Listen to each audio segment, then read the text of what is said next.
কেমন আছো তোমরা সবাই? ভালো আছো তো? হ্যাঁ, আমিও খুব ভালো আছি। তো আজ তোমরা কিন্তু দেখতে দেখতে তৃতীয় শ্রেণীতে উঠে গেলে, তাই তো?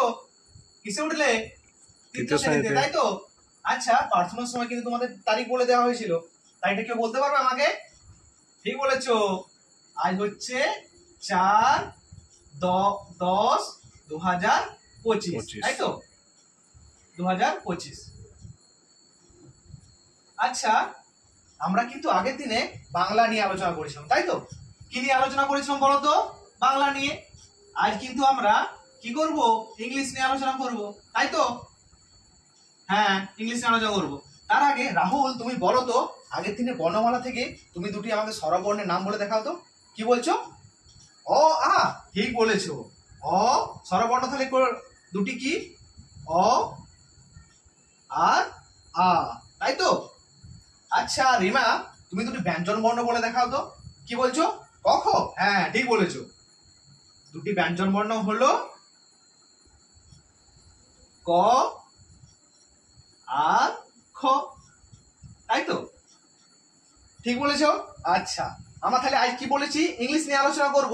তাহলে ইংলিশ নিয়ে আলোচনা করার আগে তোমরা কিন্তু এবিসিডি প্রত্যেকেই জানো, জানো তো?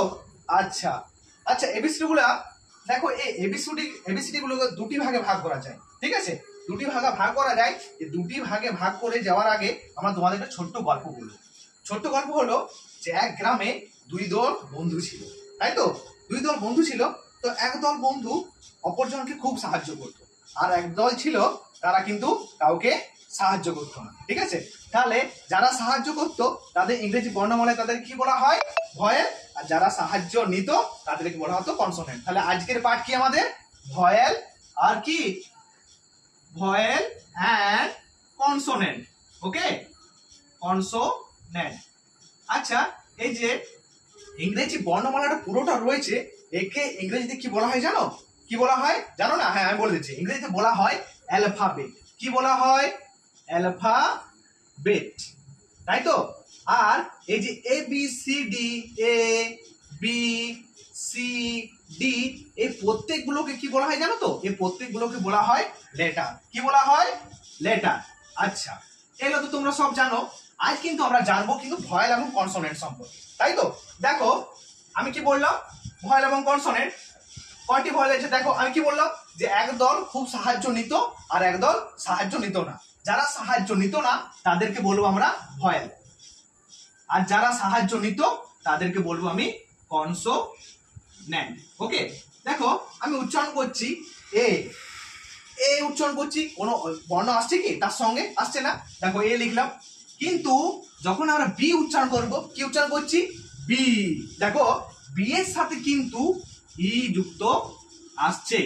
তারপর দেখো সি, সি এর সাথেও কিন্তু ই যুক্ত আসছে। ডি, ই, ই কিন্তু আসছে না, তাই তো? ই আসছে, ই শুধুমাত্র ই আসছে। তাহলে ই হচ্ছে কার ধারে? ভয়েলের ধারে। ই, দেখো ই, এফ, এফ দেখো এফ এর ক্ষেত্রে কি আসছে? এ যুক্ত এফ। এভাবে আমাদের ইংরেজি বর্ণমালায় 5টি ভয়েল রয়েছে। দেখো এ, ই, আই, ও, ইউ, এদেরকে বলা হয় ভয়েল। এরা কিন্তু কারো সাহায্য নেয় না, এরা নিজেরা উচ্চারিত পারে। আর কনসোনেন্ট কি? এরা অন্যের সাহায্য নিয়ে উচ্চারিত হয়, ঠিক আছে? তাহলে আজকের পাঠ থেকে আমরা কি শিখলাম? যারা নিজেরাই উচ্চারিত হতে পারে তাদেরকে বলবো ভয়েল, আর যারা অন্যের সাহায্য নেয় তাদেরকে বলবো আমরা কনসোনেন্ট, ঠিক আছে? তাহলে আজকে তোমরা শিখলে তো, ঠিক আছে? এরপর দিন তোমরা কিন্তু লিখে আনবে। তাহলে আজকের পাঠ এই পর্যন্ত। আগামী দিনে আমরা অন্য বিষয় নিয়ে আলোচনা করবো। বলো।